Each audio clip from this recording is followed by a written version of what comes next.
Kwa majina naitwa Hamisi Jumanne, mkazi wa Kichangani, Chanika, huku maeneo ya Chanika. Kusema kweli kitendo kilichotokea mwaka huu sio kizuri. Tangia nizaliwe sijawahi kukuta kitendo kama hichi. Umeona? Kwa hiyo kama vijana wenzangu tuendelee kujishughulisha na kazi nyingine ndogo ndogo, umeona? Tujishughulishe na masuala mengine. Unaona? Tusifuate mikumbo ya vijana mbalimbali, unaona? Kuna watu wengine wanahamasisha ugomvi, lakini ugomvi sio mzuri. Kwa sababu kwa kipindi hichi kifupi tu tulichokaa ndani, lakini tumetaabika sana, vyakula vimepanda na mambo kaza wa kaza.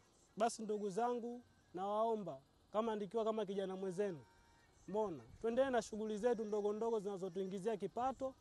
Basi hayo mengine kama ukiwa na mapungufu, basi tukane na viongozi tuelezee mahitaji yetu, watushughulikie kuliko kuvunja amani. Swala sio zuri na sio taratibu wa nchi yetu. Tangia nimezaliwa ndo kwanza mwaka huu, umeona umetokea mambo kama haya. Basi ndugu zangu, nawaomba kama mimi kijana mwenzenu, tuache masuala hayo, tukemee maovu, tusiendelee na mambo hayo.